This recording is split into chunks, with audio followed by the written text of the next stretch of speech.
Welcome to ArtsWestchester's virtual arts workshop. My name is Rukhshan Haque. I'm a teaching artist with ArtsWestchester. Today I'm really excited to share with you how to make a type of book known as a zine.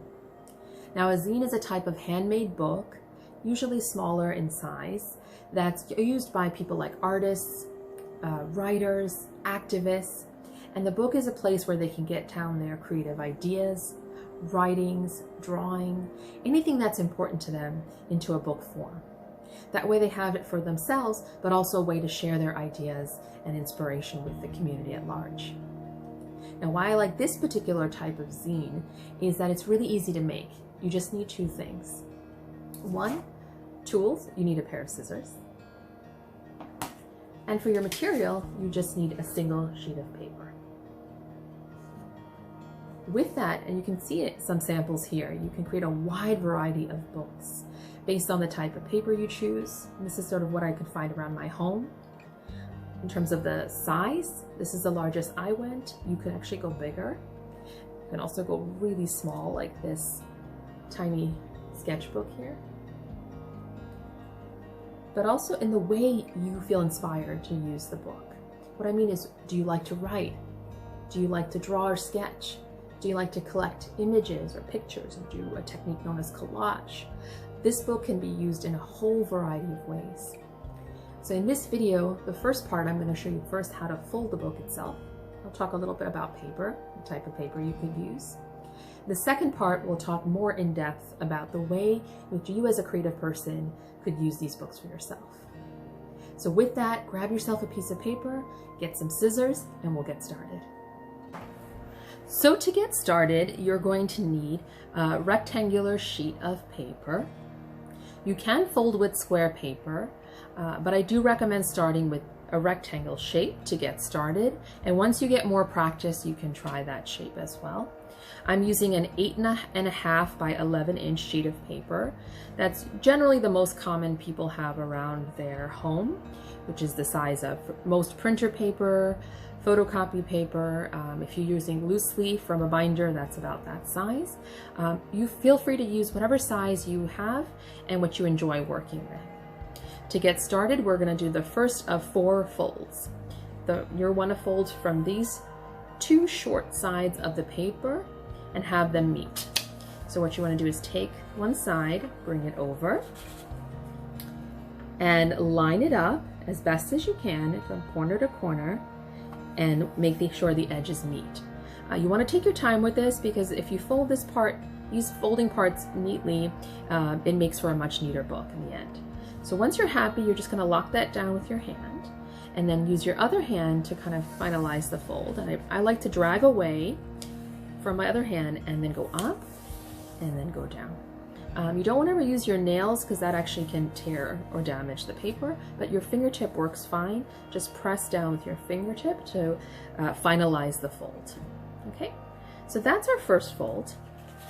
Open up your paper, and the fold you can see is going in this direction, and I want my other folds to go in the opposite direction. So all I have to do is turn the paper over, and so the paper is going to look like this. And now I'm going to do 2 more folds. I'm just going to flatten this out a little bit. I'm going to bring this short side to the middle of that first fold we just did. So I bring it over, and I want to line it up as best as I can with the fold. When I'm happy with it, I hold it down with my left hand. I'm a righty, by the way, if you're wondering.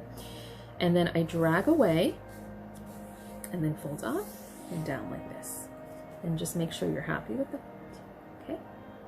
I'm going to turn the paper around because it's easier for me to fold this way. And the next step I want to do is the same thing on the other side. I want to take the short side, bring it over to the middle. Make sure you're not overlapping with the other paper over here, which is this one right here, right? You want to make sure they're really just side by side, as close as you can get them together, but without overlapping them.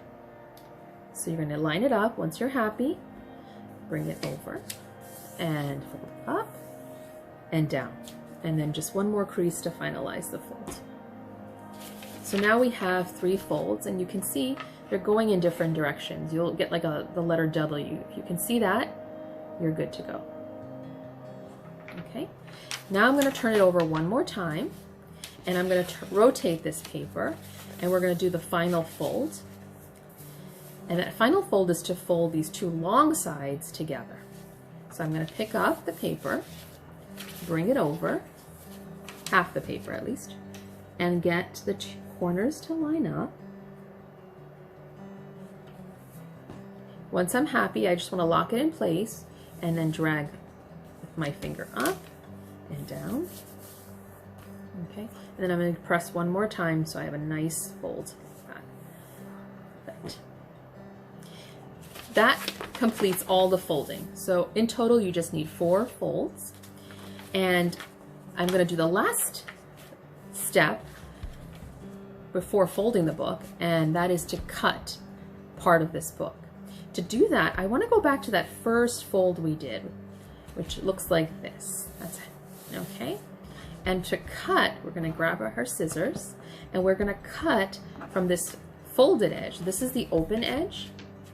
And we're going to cut on this edge, and we're going to cut from this last fold we did. So there's a fold right here, you can see. We're going to start here, and we're going to end halfway where this fold is right there. So let me show you what I mean. I'm going to hold it this way. I grab my scissors, and I'm going to carefully cut along this edge right here. All right, so we're not cutting all the way. I'm just going to open up the paper so you can see what I mean. Okay. And now all that's left is the final step, and that's to fold the book. The way you want to do that is fold this back in half, and which is that last fold we just did. And you're going to see there's a little gap here. And all we need to do is just press like this. It's going to look kind of like a plus sign or X, and pinch together and close the book. Okay, and we're just going to make sure it looks nice and neat, and there you have your book. I can do it one more time. What's great about this book is you can always open it up, which you'll see later on. That's really helpful. So once more time, I'm going to fold it in half, push this together, and the book will come together on its own. Close it, and then you have your book. Next, I'm going to show you some ideas of how and what you can use to fill in your book. Now I'd like to talk about some ideas for filling up your zine or handmade book. And these are just some options. You as creative young people may have other ideas, but these are a few ideas to get you started. Now for paper, I walked around my home. Take 2. Now I'd like to talk to you about ways to fill in your zine books. These are just some options. You as creative young people can go in any direction that you feel inspired to. Now for materials, I'd like to start with paper first. We folded that first book using, I used copier paper. If you have a drawing paper at home, that would work. This brown book here is using craft paper, which is from like a craft pad like this. This book right here is graph paper. You could also use loose leaf paper, or lined paper. Pretty much any kind of paper you want to try. Newspaper could work too, and I'll show you a technique using newspaper to fill your book in just a moment. As long as the paper is not too heavy. If you're finding it's hard to fold or the paper's cracking, that usually means it's too heavy.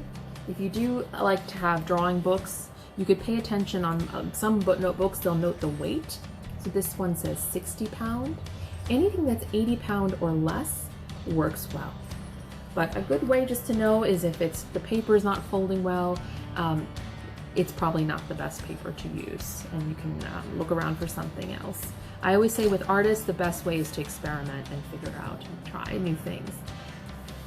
Now to fill your book, you can use pencil. If you have colored pencils, that works really well too. Any kind of markers in any colors or size. My personal favorite is pen. This is a ballpoint pen. It works really well for shading. So this book here, I did a lot of the shade work using ballpoint pen, and then also marker as well. Highlighter, if you have a highlighter, that works really well, or other types of colored marker. A ruler can be useful, but it's not, especially to create borders or margins, which is the space around writing. But you can also freehand as well. Both look really good. And if you are adding in pictures, with the technique of collage, of gluing pictures on, you need either white glue like this or some kind of glue stick, whatever you have handy.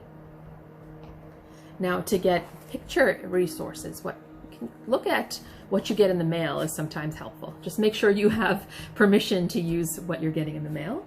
But my favorite are catalogs that can come in the mail, or newspapers, or sometimes free newspapers you can find. And I have no interest in these particular catalogs. I was just going to recycle them. But once you're flipping through, you might think of them, forget about bed sheets and curtains and whatever this stuff is. Look at them as an artist, like for color. Like if I go a little further here, there's beautiful colors here, and I can use this in a different way. So for example, this particular catalog was all about bed sheets and home stuff. I had no interest in it. But as I looked through, there are beautiful plants in there. And I'm, as an artist, really inspired by nature. So I went through and started to cut out plants from the catalog that were beautiful to me. And using like a glue stick or any type of glue, I started to glue them in this paper book. And then I can later on, I start to fill it in with my own writing as well as my own sketches. Okay, and it's pretty simple to do. I'm just going to move this out of the way so you can see a little better. All right, after I cut out the image, I just cover the back of the image I cut out. And cover it really well, and I usually decide ahead where I want to put it, place it down, and just press.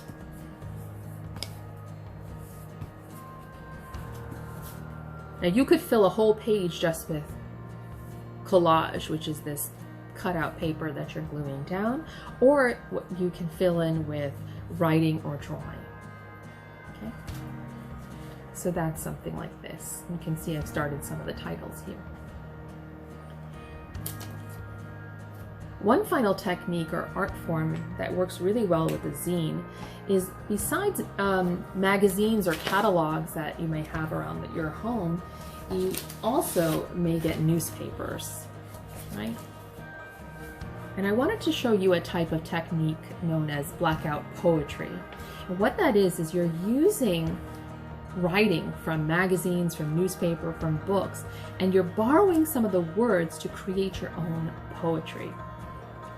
And what they mean by blacking out is that you're using marker, something like this, to block out the words you don't want, and just to leave in, oh, this is upside down, words that you do want. So I'm going to get this a little closer. This is an example that I created. I'm just going to get a little closer here so you can see. I blocked out with ink, and it can be, and I kept just these words, and you can form a poem. So this one says, whimsical painted gardens, weave with patterns and ornamentation, the rhythm of compassion. And you can see over here, I didn't black out everything, I actually drew an image of a leaf here. So this is something then I'm going to go and put into my book of plants and gardens.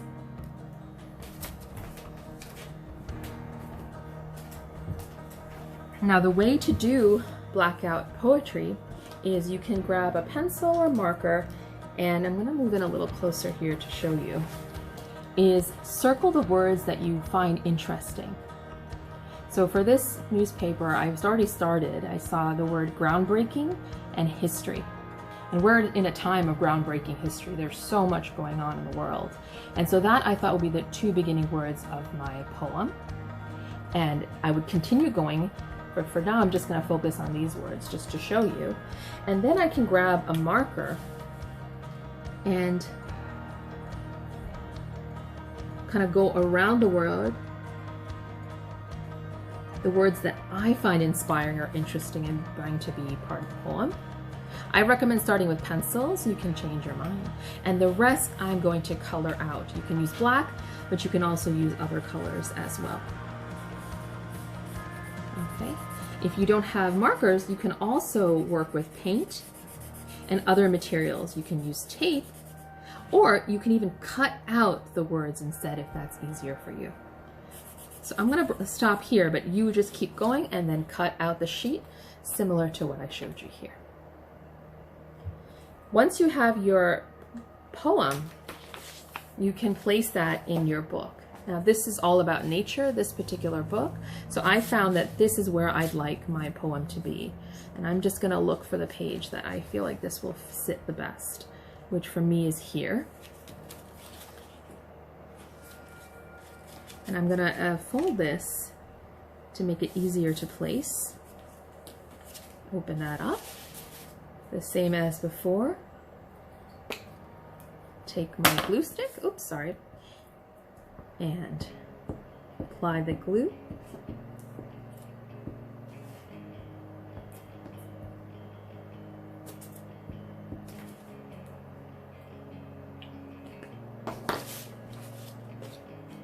Place it where I wanted it. And with collage, it's great because you can actually overlap paper, which is what I like. So I'm going to overlap a little with this plant, and I'm just going to close it because it makes it a lot easier to get it glued down. Make sure it's sitting nice and flat. And here I have my poetry inside my book of plants. So before we wrap up this video workshop, I wanted to give you one more tip for creating your book. Now you have the option of doing your either illustration, painting, writing, collage by working the book closed, or folded rather, in this form. Okay? And if you're, just so you know, including the front and back, you have 8 pages. So here's the front of this book, and then here's the back. Okay? Now, if it's easier for you, you can actually unfold the book and work that way. So I'm going to unfold this one like this. And what you'll notice is that the pages kind of fall in an interesting order, meaning this one here facing up here is page 1. Page 2 goes here, it's upside down. Then here's page 3, 4, 5, 6, 7, and then that's the last page. So if you were working this way, you have to be aware of where the pages kind of fall. So here's one tip or one technique you can use to help you and make it easier for you. And that is, you can take your blank or empty book.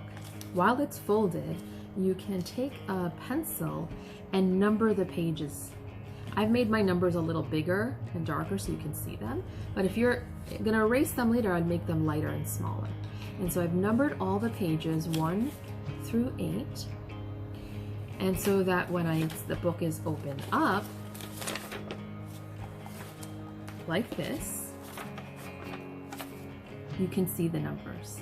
But just as a one note, based on how you close the book up, sometimes you close it this way, you may close it another way, the numbers might be slightly different than mine, and that's completely fine. So what I mean is, in this version, the number 1 actually starts here, which is kind of funny. So here's 1, 2, 3, and then it always goes in a circle, and here's page 8. And pay attention to the direction, like these numbers are upside down, right? Yeah, that's how you want to draw your pictures or do your writing. So I hope that's helpful, and have lots of fun creating your books.